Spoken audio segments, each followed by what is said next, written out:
প্রাণবন্ধু তুমি কোথায়? তোমায় বিনে ফুলের মধু শুকিয়ে যায়। মরুময়দান মরুভূমিতে একা একা চলছে। হঠাৎ করে মরুভূমির ভিতরে জীর্ণ শীর্ণ কুড়ে কুঠিরে একটা ঘরে টিম টিম করে আলো জ্বলছে। সেটা ওমর রাদিয়াল্লাহু তাআলা আনহু জনগণের হক আদায় করে বেরিয়ে পড়েছে। যখন চোখে পড়েছে তখন চোখে পড়া মাত্র আর দেরি করলেন না। এই গভীর রাতে এই বাড়িতে কোনো বিপদ হয়েছে নাকি? এখন এই মুহূর্তে আমি যদি কোনো খোঁজ খবর না নিতে পারি, আর যদি খোঁজ খবর না নিয়ে অবস্থায় কাল কিয়ামতের ময়দানে যদি আমার বিরুদ্ধে মামলা করে, আমি ওমর জনগণের হক না আদায় করে আল্লাহর সামনে দাঁড়ালে আমি জবাবদিহির কাঠ গলায় জবাব দিতে পারবো না। একটু জোরে জোরে বলা যাবে কি আল্লাহু আকবার? আল্লাহর ভয় কেমন ছিল? দ্রুত দৌড়ে গেলেন ওমর রাদিয়াল্লাহু তাআলা আনহু। ওই বাড়ির কিনারায় যখন গেলেন তখন তার কর্ণকুহরে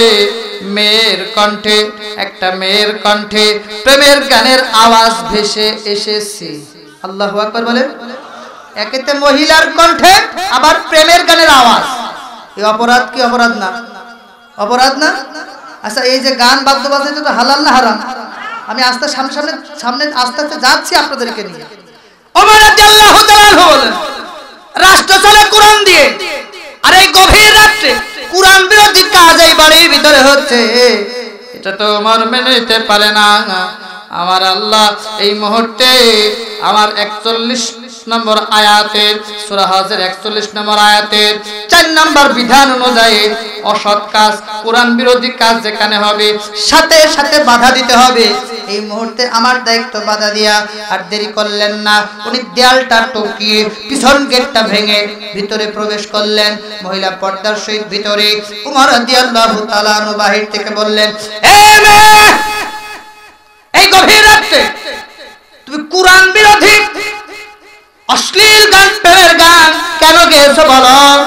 এই মুহূর্তে তুমি কোরআনের একটা আইন লঙ্ঘন করে ফেলেছো, আর একটা আইন লঙ্ঘন করার কারণে আমার চাবুকের আঘাত তোমার উপরে ওয়াজিব হয়ে গেছে। আল্লাহু আকবার বলবেন না? একটু জোরে বলবেন না আল্লাহু আকবার? ওই মেয়ে শুধু গেয়েছে কতটুকু শোনেন। আল কসদুস সুবুল খুলুকিল বায়ানা আও শাউজিদান হুবুল হায়াতি। ওই মেয়ে বলছে, প্রাণবন্ধু তুমি কোথায়? তোমায় বিনে ফুলের মধু শুকিয়ে যায়। শুধু এতটুকু বলেছে। ওমর রাদিয়াল্লাহু তাআলা বললেন, গান গেয়েছো, অপরাধ করেছো, আমার চাবুকের আঘাত থেকে তোমাকে কেউ বাঁচাতে পারবে না। ওই মেয়ে তখন বলছে, ওমর আমি গান গেয়েছি, অপরাধ করেছি, এখন তুমি শাস্তি দিবা। এটা তো কোরআন থেকে বিচার হওয়ার পরে হবে না? তো কোরআন থেকে বিচার হওয়ার পরে, কারণ আমি তো কোরআন বাদে বিচার করি না। আল্লাহু আকবার বলবেন না? আরে বলা লাগবে, ওমর রে তুমি যেহেতু বলছো গান গাওয়া হারাম, আমি কোরআন বিরোধী কাজ করেছি, এখন তোমার বলতে হবে কোরআনের কোন জায়গায় আল্লাহ গান হারাম করেছেন, আমার দলিল দেওয়া লাগবে। দলিল না দেওয়া পর্যন্ত তোমার চাবুকের আঘাত আমার পরে ওয়াজিব হবে না। একবার জোরে জোরে বলা যাবে কি আল্লাহু আকবার? ভাইরা আমার বন্ধুগণ, ওমর রাদিয়াল্লাহু তাআলা চিন্তা করলেন, এই মেয়ে গান গেয়েছে আবার কোরআন থেকে দলিল চাচ্ছে, এতে কোরআন পড়তে পারেনি কেন? শুনে দেখেন। কোরআন পড়তে পারো, কোরআন থেকে দলিল চাচ্ছ? ওই মেয়ে বলছেন, ওমর আমি কোরআন যদি পড়তে না পারতাম দলিল চাইতাম না।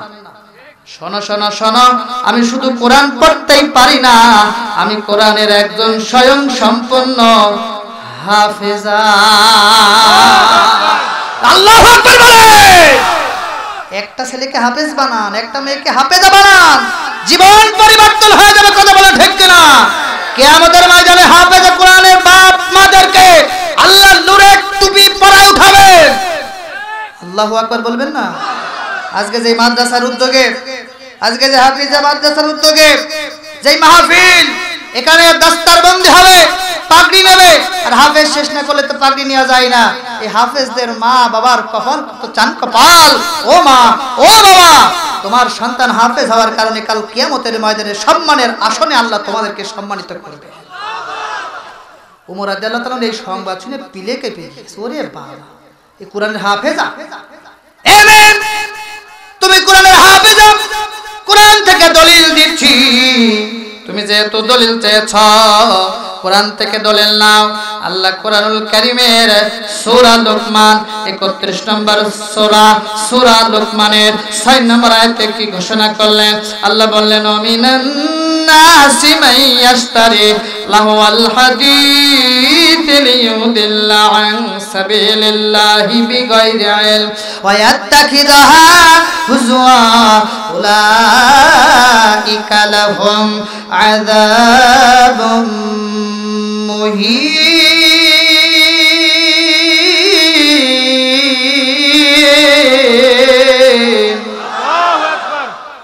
সবাই বলছেন তো আল্লাহু আকবার, নাকি আমি একাই শুধু মরছি কষ্ট করে? আল্লাহু আকবার বলেন, আরো জোরে বলা যাবে কি আল্লাহু আকবার? আল্লাহ বললেন লাহুল হাদিস। সব মুফাসসিরে কেরাম একমত, আমি 40টার উপরে অর্থ নিয়ে এসেছি, বলা সম্ভব হবে না। রাত বাড়ছে, শীতের মাত্রাটাও বাড়ছে, আমি আপনাদেরকে আর বেশিক্ষণ কষ্ট দিব না ভাইরা আমার। শুধু মূল বক্তব্যটুকু শুনে যান। কোরআন দিয়ে দেশ চললে, কোরআন দিয়ে রাষ্ট্র চললে অন্যায় কাজ হবে না, অশ্লীল কাজ হবে না, সকল মানুষ শান্তিতে বসবাস করতে পারবে। এই লাহুল হাদিস আয়াতের ভিতরে এর যতগুলি অর্থ আছে তার সবাই একমত যে লাহুল হাদিস দ্বারা অশ্লীল বাদ্য বাজনা, নাট্য, মঞ্চ, গানকে বোঝানো হয়েছে। স্টার জলসা, জি বাংলা, মমতাজাপুর ফাইট্টা যাই, জোড়া দেওয়ার কায়দা নাই, সব আমার আল্লাহ হারাম করে দিয়েছে। ওরে বা কিরণমালা, জিরোমালা, আর কত কি গো! ইসলাম কায়েম হলো, কিরণমালা জিরোমালা থাকবে না। কথা বলে ঠিক না? এমে কোরআনের দলিল দিলাম। আল্লাহু আকবার, আল্লাহু আকবার বলেন। এখন তুমি পালাবে কোথায়? এখন বলেন তো দেখি, আল্লাহ লাহুল হাদিস দ্বারা যেই গান, অশ্লীল বাদ্য বাজনা হারাম করেছে, এখন আমার দেশে এই গান আছে না নাই? এই বাংলাদেশ দ্বিতীয়বারের মতন স্বাধীন হলো, রক্তের বিনিময়ে, জীবনের বিনিময়ে। কেউ স্বাধীনতা এই বিজয় উৎসব পালন করলো শুকরানা সমাবেশ দিয়ে, আবার কেউ গান বাদ্য বাজনা দিয়ে। শোনো শোনো, এটা কোরআন বিরোধী কাজ হয়েছে। আমি আবারও বলতে চাই, যারা গানের পক্ষে থাকবে, যারা গান শুনবে, যারা শোনার সহযোগিতা করবে, একই অপরাধী হবে। আমার দেশে শুধু গান নেই, গান এখন পকেটে পকেটে। জোরে বলেন, পকেটে মানে কি? আমার ঝিনাইদহের রেজিস্ট্রি অফিসের প্রবারে আমি নামাজ আদায় করতে গেলাম জোহরে, 2 রাকাত নামাজ শেষ, বৈঠকে বসে আছি। ওরে বাবা, সেট একটা নেই, বক্স ফেল, এত আওয়াজ ভাই। নামাজের ভিতরে বেজে উঠেছে ফাইটটা যায়, জোড়া দেওয়ার কায়দা নাই। তা আমি তো চিন্তা করলাম, শুধু তো এই ফাইটটা যায় মমতাজাবু বলছে, আর নামাজও শেষ, ও দুনিয়া আখিরাত, জীবন জৈবন সব শেষ। কথা বলে ঠিক কিনা? গান শুধু পকেটে না, মসজিদে। কথা বলেন। আবার গান শুধু মসজিদে না, 31শে ডিসেম্বর চলে গেল, 31st নাইট পালন করলো বাংলার দামাল ছেলেরা প্রত্যেক এলাকায় মোড়ে মোড়ে। আছে না নাই? শুনুন ভাইরা আমার, আবার গানকে এক শ্রেণীর মানুষেরা হালাল করার জন্য ফতোয়া দিচ্ছে, ওরা দলিল দিচ্ছে। তার ভিতরে অন্যতম হচ্ছে বাউল শিল্পী শরীয়ত সরকার 50 লক্ষ টাকা বাজি ধরেছে। আমরা বললাম গান হালাল, আর ওরা বলছে, আমরা বললাম হারাম, আর ওরা বলছে হালাল। ওরা আবার 50 লক্ষ টাকা বাজি ধরেছে। মৌলবীরা কোন কোরআন হাদিস থেকে গান যে হারাম এটা দলিল দিতে পারবে না। ওরা গানের দলিল দিচ্ছে, আমরাও দলিল দিচ্ছে। ওদের দলিলটা শোনেন। আকাশটা নাচছিল কেন, জমিনটা কাঁপছিল কেন, বড় পীর ঘামছিল কেন, সেই দিন গান গাইছিল খাজা যেই দিন। খাজা গান গাইছিল যেন, ওরাও গান গায়, এটা তার দলিল হালাল। তো নাউজুবিল্লাহ, নাউজুবিল্লাহ। এ ভাইটা আওয়াজ বলেন, নাউজুবিল্লাহ, নাউজুবিল্লাহ। আরে গানের পক্ষে নাকি আপনারা? আল্লাহ হালাল হারাম করেছেন কিন্তু এই গানকে। ওরা আবার দলিল দিতে শোনেন, আল্লাহর নবীর গান, পীর আউলিয়ার শান, যে বলে হারাম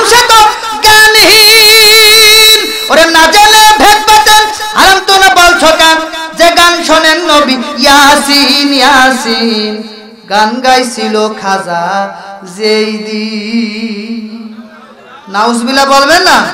মানে এটা বলে গানের হালাল হওয়ার দলিল। আবার মৌলবীদের কি দলিল দিচ্ছে দেখেন, সুর দিয়া দেয়া যান সুরতে পড়ে কোরআন, সুর দিয়া করে বয়ান ওয়াজিন ওয়াজিন। কয় সরকার শালো গান আছে দুই রকম, যে গানে স্বাগতম মুমিন মুমিন।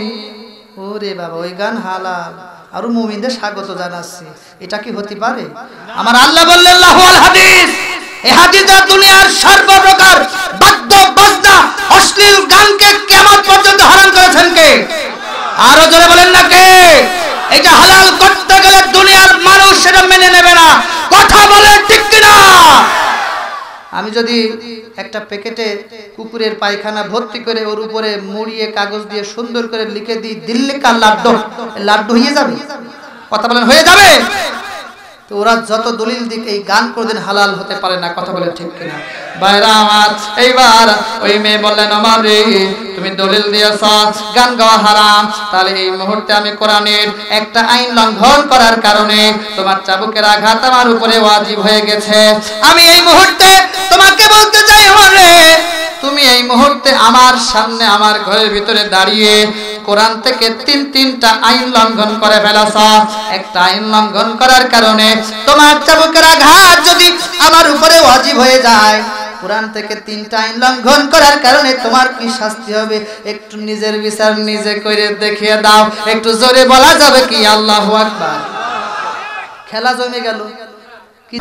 তো আল্লাহু আকবার বলেন, কি হবে কি হবে? আরে কথা কয় না, কি হবে জোরে বলেন? হ্যাঁ, দাড়ি কমা রেখে খেলতে হবে, না হলে বলটা উঠতে হবে। বাইরে ওই মেয়ে বললেন ওমর রে তিনটা আইন লঙ্ঘন করে ফেলেছ। ওমর বললেন চলছিলাম মদিনার রাস্তা দিয়ে, চলছিলাম মদিনার রাস্তা দিয়ে, গান গাইলে তুই অপরাধ করলে তুই, এখন বলছি আবার আমি অপরাধ করছি তিনটা। এ মেয়ে তুমি কোরআন পড়তে পারো, আর কোরআন থেকে যদি দলিল না দিতে পারো আমার চাবুকের আঘাত থেকে দুনিয়ার কোনো পরাশক্তি তোমাকে বাঁচাতে পারবে না। ওমর বললেন মেয়ে বলো কোরআন থেকে দলিল দাও। ওই মেয়ে বললেন ওমর রে 49 নম্বর সূরা আল হুজরাতের 12 নম্বর আয়াত আমার আল্লাহ কি ঘোষণা করলেন? আল্লাহ বললেন ইয়া আইয়ুহাল্লাযীনা আমানু ইজতানিবু কাসীরাম মিনাজ যান্নি ইন্না বা'দাজ যান্নি ইসমু ওয়া লা তাজাসসু ওয়া লা তাগদাব ওয়া লা ইয়াগদাব বা'দুকুম বা'দা। আল্লাহ বললেন হে দুনিয়ার ঈমানদারেরা, তোমরা একে অপরকে বেশি বেশি অনুমান ধারণা করা থেকে বিরত থাকো, কারণ অধিকাংশ ধারণা অনুমান হচ্ছে গুনাহের কাজ। কথা কার? জোরে বলেন তো কার? আপনাদের সাউন্ড তো ডাউন হয়ে যাচ্ছে দেখছি, একটু জোরে জোরে বলুন তো আল্লাহু আকবার। ইমানদারদের সাউন্ড হবে না তখন ডাউন, একটু তাকবীর দিতে বলেন আল্লাহু তাকবীর। ভাইরা আমার, তাহলে অনুমান ধারণা করা যাবে না, আর বেশি বেশি অনুমান ধারণাই হচ্ছে গুনাহের কাজ, এটা আল্লাহ বলেছে। এখন দেখেন সংসারে শান্তি আছে, অনুমান নিয়ে অশান্তি পেয়েছে, এরকম সংসার আছে না নাই? স্বামী বাহির থেকে এসেছে, স্ত্রী বলছে এতক্ষণ কোথায় ছিলে? আমি কিন্তু জানি, সত্যি করে বলো কোথায় ছিলে? তো জানলে আবার শুনছে কোথায়, অনুমান করছে কোথায়? স্ত্রী বলছে আমি জানি, বলো কোথায় ছিলে? স্বামী বলছে আমি তো বাড়ি ছিলাম না। কি দেখা করতে আসলে বলো? আমিও কিন্তু জানি। তারপরে দুইজন অনুমান করে বলতেছি। এখন শুনুন ভাইরা আমার, এইবার অনুমান করে লেগে গেল ফাইটিং, এবার কিলাকালি শুরু হয়ে গেল, অশান্তি শুরু হয়ে গেল। আল্লাহ এই জন্য বলেছেন অনুমান করো না, আন্দাজ করো না। আমার আল্লাহ এই জন্য বললেন বেশি বেশি ধারণা করো না। ও আমার রে, আমি যে গান গেয়েছি তুমি তো অনুমান করে এসেছ, কেন গেয়েছি, কি কারণে গেয়েছি এটা তো তুমি জানো নাই, শোনো নাই, কেন তুমি অনুমান করেছো? এটা কোরআনের একটা আইন লঙ্ঘন করে ফেলেছ, আর যে দুইটা আইন তুমি লঙ্ঘন করেছ এই মুহূর্তে আমি দলিল দিয়ে দিয়ে তোমাকে জানাই দেই। রব্বুল আমিন বলেছেন ইয়া আইয়ুহাল্লাযীনা আমানু লা তাদখুলু বুয়ুতান গায়রা বুয়ুতিকুম হাত্তা তাসতানিসু ওয়া লা তুসাল্লিমু তাসতানিসু ওয়া তুসাল্লিমু আলা আহলিহা যালিকুম খায়রুল লাকুম লাআল্লাকুম তাযাক্কারুন।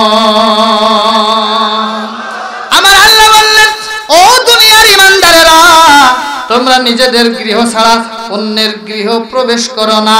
কতক্ষণ? যতক্ষণ না ওই গৃহের মালিকের কাছ থেকে তোমরা অনুমতি না নাও, সালাম না দাও।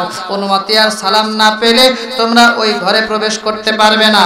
এ আমার রে, তুমি তো আমার ঘরে প্রবেশ করেছ, আমার অনুমতি নাও নাই, সালামও দাও নাই।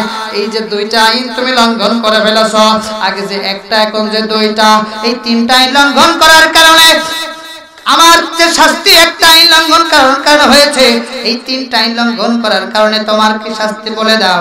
ওমর রাদিয়াল্লাহু তাআলা বলেন, ওমর রে, এ মেরে শোনো, আমি কোরআন থেকে দলিল দিয়েছি, তুমিও কোরআন থেকে দলিল দিয়েছ, কিন্তু এই মুহূর্তে আমি তোমার কাছে বলতে চাই, তুমি যে কোরআন বিরোধী কাজ করেছ, অশ্লীল গান গেয়েছ, এই মুহূর্তে আমার অনুমতি আর সালাম নেওয়া লাগবে না। কেন? আল্লাহ আমার দরবার ইলাহি থেকে অথরিটি পাওয়ার দিয়ে দিয়েছেন। ইসলামী রাষ্ট্রের রাষ্ট্রপ্রধান হবে যারা, চারটা কাজ করবে তারা। তার ভিতরে 4 নম্বর ধারা অনুযায়ী যেখানে অশ্লীল, যেখানে আল্লাহ বিরোধী, রাসূল বিরোধী, কোরআন বিরোধী কাজ হবে, সাথে সাথে বাধা দিতে হবে। আর এইখানে তুমি অশ্লীল গান গেয়েছ, এইটা বাধা দেওয়া আমি উমরের জন্য ফরজ হয়ে গেছে। এখন এই 4 নম্বর ধারা অনুযায়ী আমি এসেছি, আমার অনুমতি নিতে আল্লাহ বলেননি, সালাম দেওয়ার কথা বলেননি। এখন বলো মেয়ে, তুমি কোথায় পালাবে? আমার চাবুকের হাত থেকে তোমাকে কেউ বাঁচাতে পারবে না। একটু জোরে জোরে বলা যাবে কি আল্লাহু আকবার? ওই মেয়ে বললেন, বাঁচার জায়গা নাই, পালাবার কায়দা নাই, কিন্তু শোনো, আমি যেই গান গেয়েছি, এই গান গাওয়ার পিছনের মূল দায়ী হচ্ছে তুমি উমর। একটু আল্লাহু আকবার বলেন। উমর বললেন, বড় বিপদ পড়লাম তো, চলছিলাম মদিনার রাস্তা দিয়ে, গান গাইলি তুই, অপরাধ করলি তুই, এখন অপরাধ হয়ে গেল, আমার কারণে গান গেয়েছো, কি কারণে গেছে বলো? যদি না বলতে পারো, আমার চাবুকের আঘাত থেকে তোমাকে কেউ বাঁচাতে পারবে না।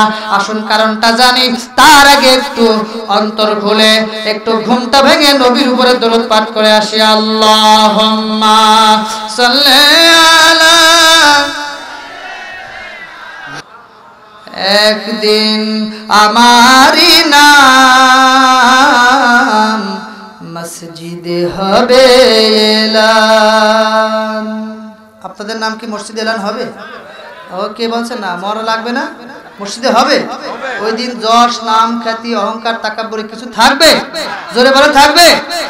একদিন তোমারি নাম মসজিদে হবে এলান।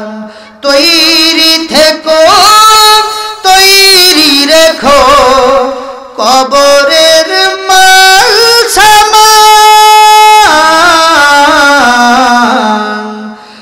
একদিন সবারই নাম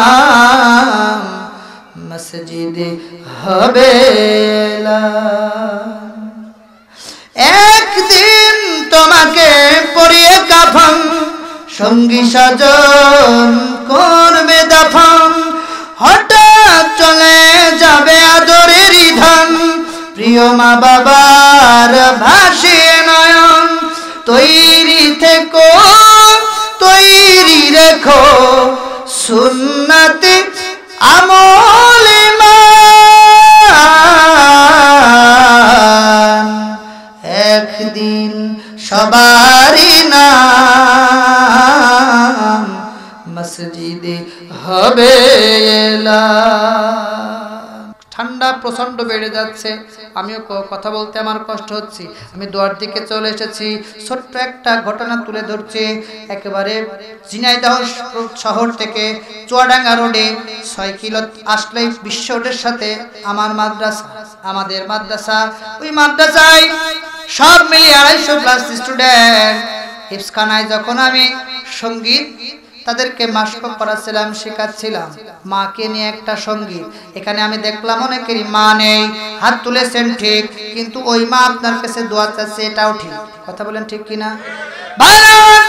আমি হিফজখানায় যখন মায়ের সঙ্গীতটা তাদেরকে চর্চা করাচ্ছিলাম, আমি তাকে দেখলাম 2টা ছাত্রের চোখ দিয়ে পানি ঝরছে। এই সঙ্গীতটা কি একটু শুনতে চান আপনারা?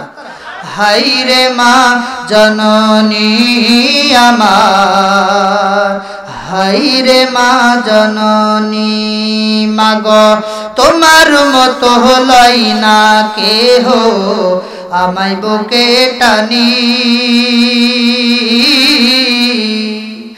আঁচল দিয়া মোছে না কে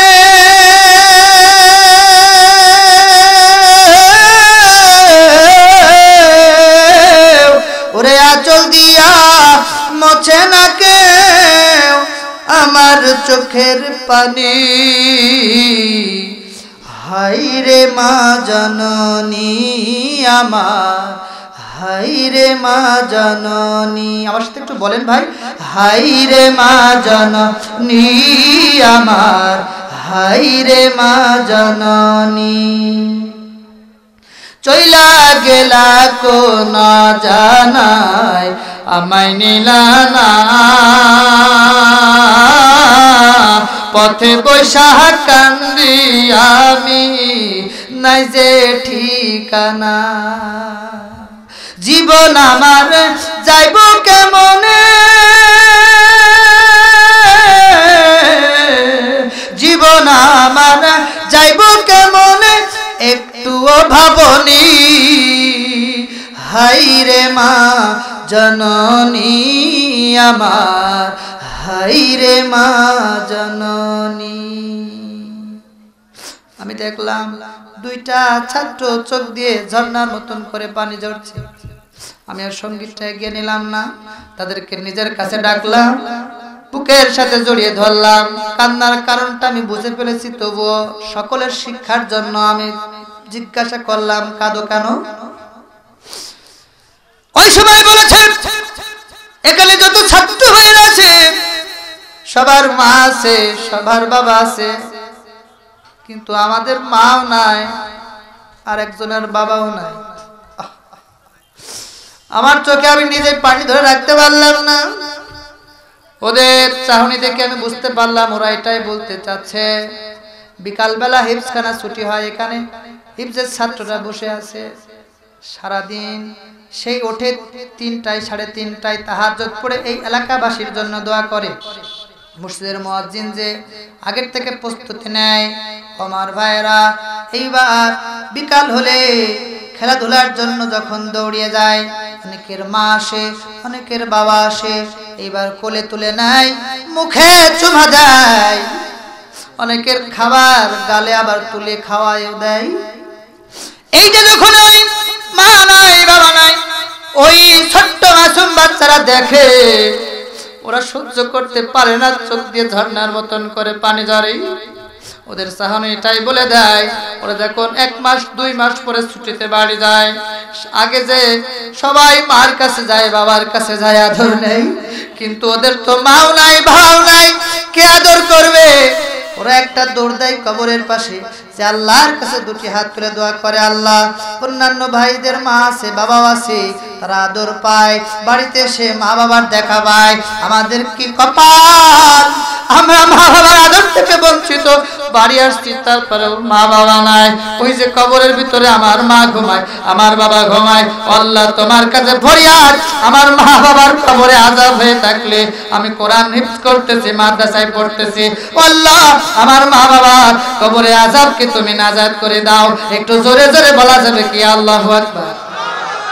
আমার অন্তর সাক্ষী দিয়ে বলে দেয়, ও মা ও বাবা, তুমি চলে গিয়েছো কবরে, তোমার সন্তান উপরে কোরআন পড়ে, হাদিস পড়ে, কোরআন মুখস্থ করে, তোমার কথা মনে করে যখন চোখের পানি ফেলে ফরিয়াদ করছে, আমার তো মনে হয় চোখের পানি আসার আগে, ফরিয়াদ করার আগে ওই মা বাবার কবরের আযাব আমার আল্লাহ নাজাত করে দেন। কথা বলেন ঠিক কিনা ভাই?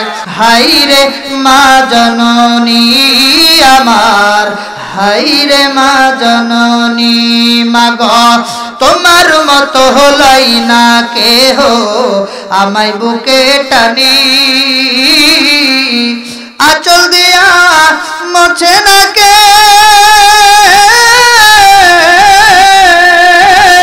ওরে, আঁচল দিয়া মোছে না কে আমার চোখের পানি, হাইরে মা জননী আমার, হাইরে মা জননী। অনাদরে কাটে মাগো আমাদের জীবন, ওরে ভাগ্য দোষে রইল বাবা দূরেতে এখন। বাবাও নাই মাও নাই,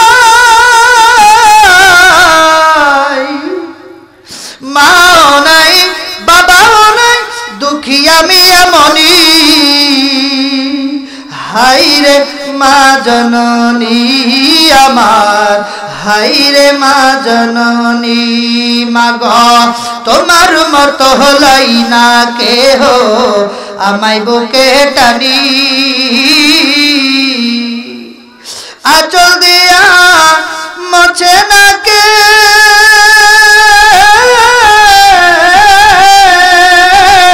ওরে আঁচল দিয়া মোছে না কে আমার চোখের পানি। হাইরে মা জননী আমার, হাইরে মা জননী। তাকবীর, আওয়াজ দিয়ে বলতে হবে তাকবীর। বললেন ওমর রে আমি যে গান গেছি তোমার কারণে। ওমর বললেন কেন কেন কেন বলো। ওমর রাদিয়াল্লাহু তাআলা আনহু বললেন এবার কেন বলো। ওমর বললেন বললেন ওরে শোনো শোনো, আমি একটা তমনী রূপসী সুন্দরী, আমি একজন মদিনার ভিতরে সব থেকে সুন্দরী তমনী রূপসী একটা মেয়ে।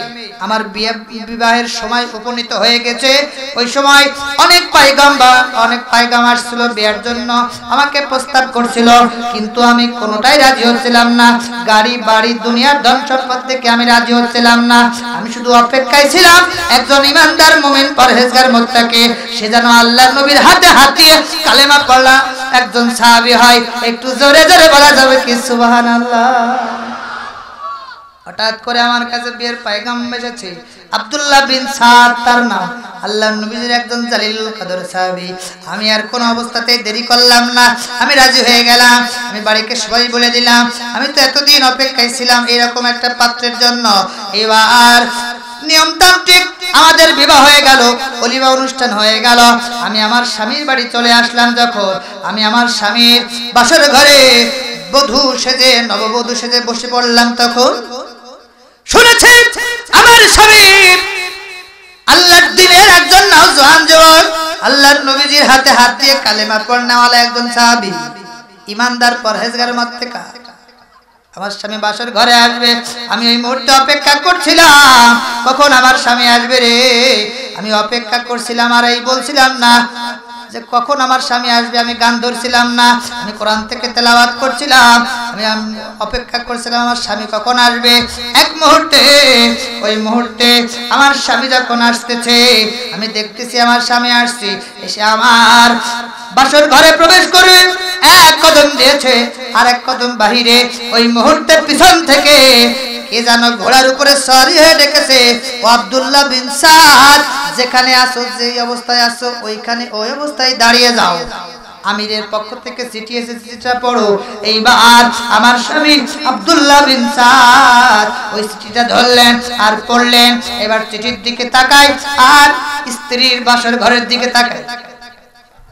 চিঠি বারবার পড়ে আর চুমা দেয়। স্ত্রী বুঝে ফেলেছে চিঠি পড়ে বাসর ঘরে আসে না কেন। বললেন স্বামী আমার, এই চিঠির ভিতরে এমন কি লেখা আছে যে আপনার বাসর ঘরে আসতে প্রতিবন্ধকতা বাধা হয়ে গেল, আপনি ওখানে দাঁড়িয়ে আছেন, আবার চিঠিটা পড়েন আর চুমো দেন। এই মুহূর্তে কি লেখা আছে আমাকে বলা লাগবে। ওমর রাদিয়াল্লাহু তাআলা আনহু শুনতেছেন কথা। ওই মুহূর্তে ওই মেয়ে বলতেছেন আমার স্বামী এই চিঠিটা পড়লেন, তখন ওই চিঠিতে লেখা ছিল মিশর বিজয়ের জন্য যেতে হবে, কাফির বেঈমানদের বিরুদ্ধে দিন কায়েমের আন্দোলনে যাওয়া লাগবে। ওই দিন কায়েমের আন্দোলনের চিফ কমান্ডার করে আমির করে আমার আমির আমাকে পাঠিয়েছে, ওইখানে নেতৃত্ব আমাকে দিতে হবে। এবার লিখেছে, স্বাক্ষর করেছে আহা ইতি উমর ইবনুল খাত্তাব রাদিয়াল্লাহু তাআলা আনহু। ওমর ইবনুল খাত্তাবের স্বাক্ষর করা চিঠি আর জিহাদের ময়দানের এই সংবাদ পেয়ে আমার স্বামী ওখানে দাঁড়িয়ে গেল, ভিতরে প্রবেশ করে না। এইবার আসবে কি পিছন দিকে যাবে, এইবার একটা সিদ্ধান্ত নিতে পারে না। সাথে সাথে সব সমস্যার সমাধান দিতে পারে। জোরে বলেন, সব সমস্যার সমাধান। সমাধান চাও যদি জীবনে মরণে, ফিরে যাও খুঁজে নাও চোখ রাখো কোরআনে। সমাধান ওরে তবেই পাবে সুখ শান্তির ঠিকানা, যদি মেনে নাও তুমি মনে প্রাণে। সমাধান সমাধান চাও যদি জীবনে মরণে, ফিরে যাও খুঁজে নাও চোখ রাখো কোরআনে। এই শিল্পীর বাড়ি কিন্তু আমার জেলায়, এজন্য বলে গেলাম ভাইরা আমার, ও ভাইরা আমার, আপনাদের কাছে বলে যাই, এইবার এই কোরআনের কাছে পাঠিয়ে দিল সমাধান নেওয়ার জন্য। কোরআন বলে বলে দিল, ইয়া আইয়ুহাল্লাযীনা আমানু আতিউল্লাহ ওয়া আতিউর রাসূল ওয়া উলিল আমরি মিনকুম। আল্লাহ বললেন, হে ঈমানদারেরা, তোমরা আনুগত্য করো আল্লাহর, আনুগত্য করো রাসূলের, এবং সেই সব লোকদের আনুগত্য করো যারা তোমাদের মধ্যে দায়িত্বশীল ও ক্ষমতায়। আল্লাহু আকবার বলেন। শুধু দায়িত্বের ক্ষমতায় থাকলে হবে না, তারা যদি আল্লাহ এবং রাসূলকে মানে, এই রকম মানুষকে নেতা মানতে হবে। আর আল্লাহ রাসূলকে মানবে না যারা, ওরা মুসলমানদের নেতা হতে পারে না। আয়াত নাম্বার 4 নম্বর সূরা আন-নিসার 59 নম্বর আয়াতের দলিল দিয়ে গেলাম, একটু পড়ি আর শুনে মরেন। আল্লাহু আকবার বলেন।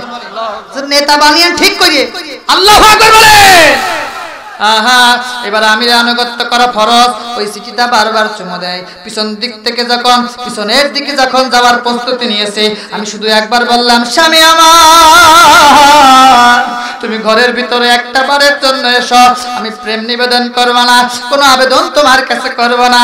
আমি অনেক গল্প শুনেছি, আমি অনেক তোমার নাম শুনেছি, শুধু একটা নজর তোমাকে দেখে নিতে চাই। ওই জিহাদের ময়দানে যায় যদি শহীদ হয়ে যাও, আমি তোমাকে কিয়ামতের ময়দানে খুঁজে নিতে কষ্ট হবে। জান্নাতের ভিতরে একসাথে থাকলে খুঁজে নিতে কষ্ট হতে পারে, আমি তোমাকে একটু চিনে রাখতে চাই।